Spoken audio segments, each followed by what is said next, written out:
Is it a buyer's or a seller's market? It's October 2025, and I've got big news for you. Stay tuned to get the full scoop. Hi, I'm Bob with Top Choice Real Estate and the Living in Indiana team, bringing you the word on the street, talking Indiana real estate. The most recent numbers are hot off the press, and here's what we're seeing. Sales are down 2% year over year. New listings are up 11%. The market is slowing slightly, from 17 days on market a year ago to 21 days on market today. Sellers are now discounting on average 2.1% versus 1.7% a year ago. Now, by the way, that's $1,800.90 on the average priced home. Those factors have pushed inventory up 22%. We now have 6,176 homes currently for sale in the central Indiana market. All of that, yes, all of that, and yet prices have remained sticky. Prices are now averaging $315,100 versus $300,000 a year ago. That's not a decrease. That's an increase of 5%.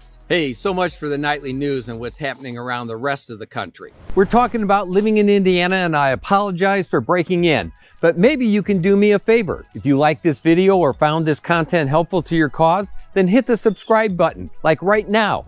There's no cost or obligation, there's only benefit.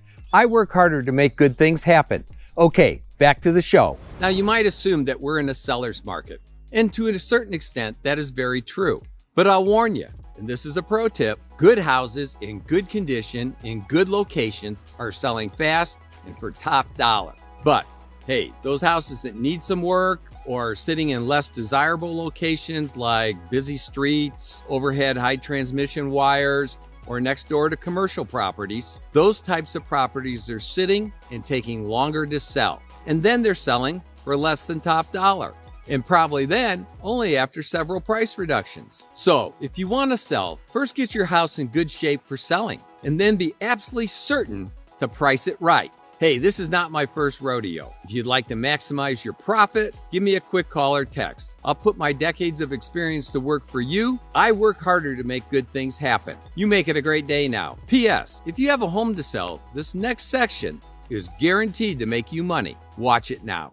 So if you're thinking about selling, have you ever wondered if you're going to have to paint or recarpet? Or maybe your brother-in-law told you that you just have to fix up your bathroom. Hey, follow me. I'm going to arm you with some knowledge so you can make the best decisions that will make you the most money. And I'll share secrets on how I sold my last 5 homes in a grand total of less than 30 days. Number 1, you are now in the business of selling real estate.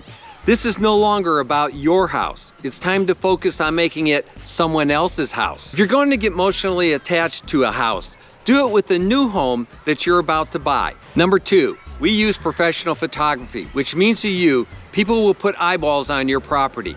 That plus our marketing will equal lots of interest. But so I hate to tell you that even with all that interest, people are going to do their best to talk themselves out of walking through your home. It drives me nuts, but our job, your job, is to get them from the street to inside the house. Hey, they're going to drive by and they're going to do their best to talk each other out of walking through the house. So curb appeal matters a lot, more than it should. Hey, if you think about it, you live 90% of your time inside your house, about 9% in the backyard on the deck or playing with the kids, and about 1% in the front yard. And that's usually when you're shoveling snow or mowing the grass, not doing something that's a whole lot of fun. But hey, you only get one chance to make a first impression. So you're going to want to be sure to trim the overhanging tree, put the trash cans out of sight, put the bikes and basketballs away.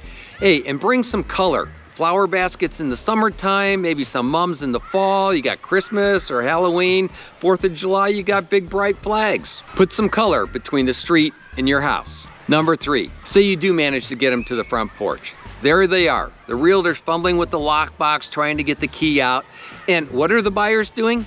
They're looking around. They're seeing the cobwebs and the dirt and the grime and the front door that hasn't been cleaned in God knows how long. So, hey, make sure that they're staring at something clean and sharp. First impressions matter. Hey, you may never use the front door.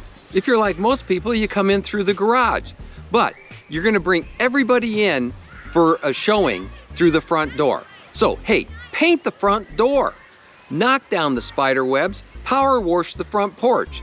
If you don't have the equipment or don't want to do it, I know a guy. Number 4, once they're inside the front door, the priority begins in the front hallway, and it works back from there. First impressions again. Hey, I've had people take one step inside a house and go, hey Bob, this one's just not for us.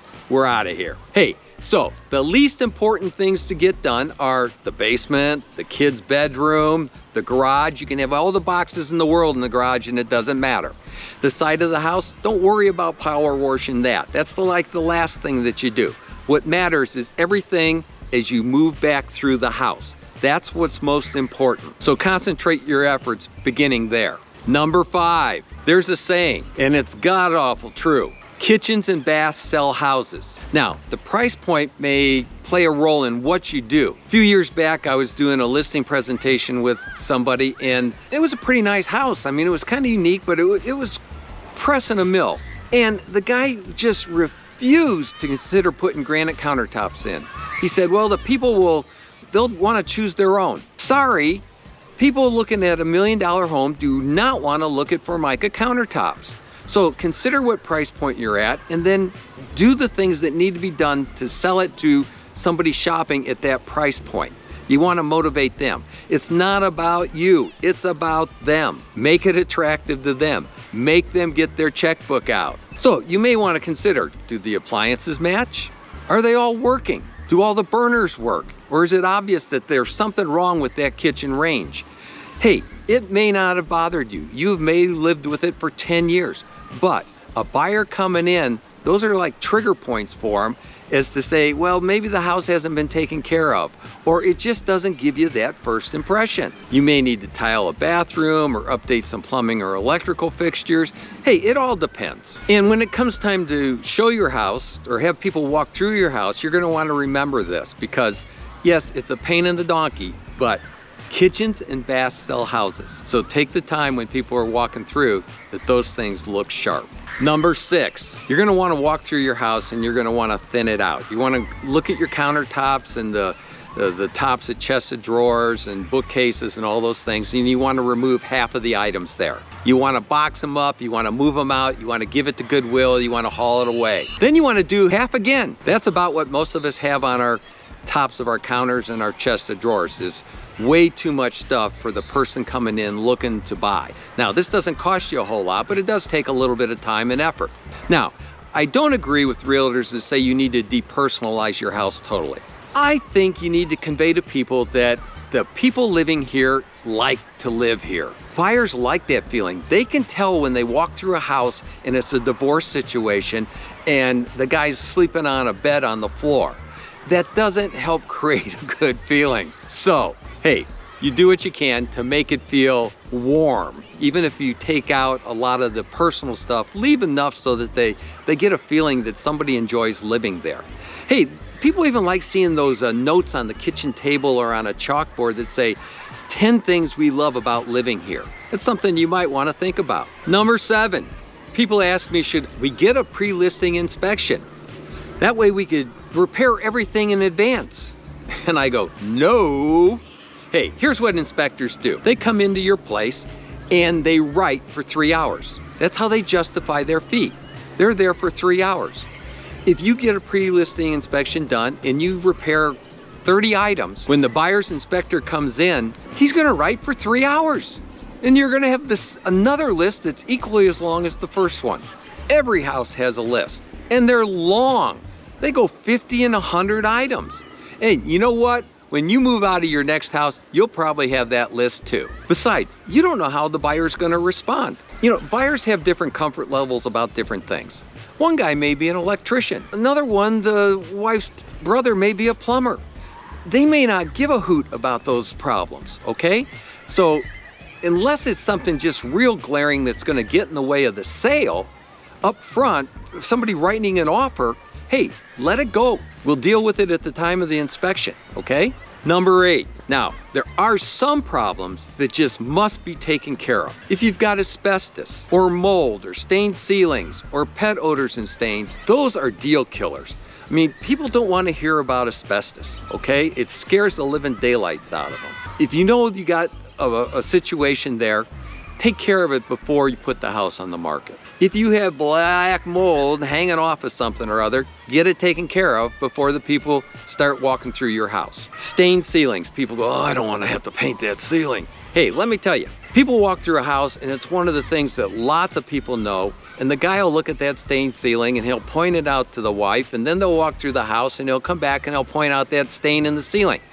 Now, you may have put a new roof on your house in the last year and it's not a problem, or fixed the toilet 5 years ago but never painted the ceiling. But it's a problem to that buyer, and you lose the buyer because you didn't get out a can of Kills, paint it, and then paint the ceiling. And if you don't want to paint the whole ceiling, hey, I know a guy. Not to solve these problems will cost you more than the repair work. Number 9, carpets. Hey, if they're dirty, clean them. If they have wrinkles in them, get them stretched. If they're just beyond use, replace them. And I know a guy for any of those jobs, or for laminate or hardwoods as well. And your price point may dictate just what you need to do or want to do or have to do, okay? But again, first impressions. Number 10, paint hides a lot of blemishes. And this is especially true if you have a vacant house, because when you move all your furniture away from the wall and take the paintings off the wall, there's gonna be these marks. And so the paint needs to be touched up, or the room needs to be repainted. It's a cheap fix, and it goes a long way to getting your house sold. And not just sold, but sold for the most money. Number 11, hey, you do whatever it takes to get the house ready to sell, and you got all life going on, and the kids have got ball games, and you know, all of these things, and you're tired. But guess what? The house needs to be clean. And I mean really cleaned. It needs to kind of shine. So hey, clean it or have it cleaned, and yeah, I know a guy. Okay, number 12, almost done. Remove the screens if you can. It will make the amount of light coming into your house that much greater, which people love, okay? If you live with your curtains closed, open them. Again, you're in the business of selling this property. It's not about you anymore. It's about the potential buyer getting their checkbook out. So, hey, have the windows washed. Brighten the place up. Clean windows just shine, okay? And hey, I know a guy. Number 13, let's talk about staging. It's not something that a lot of people consider, but hey, cold vacant houses do not sell very well.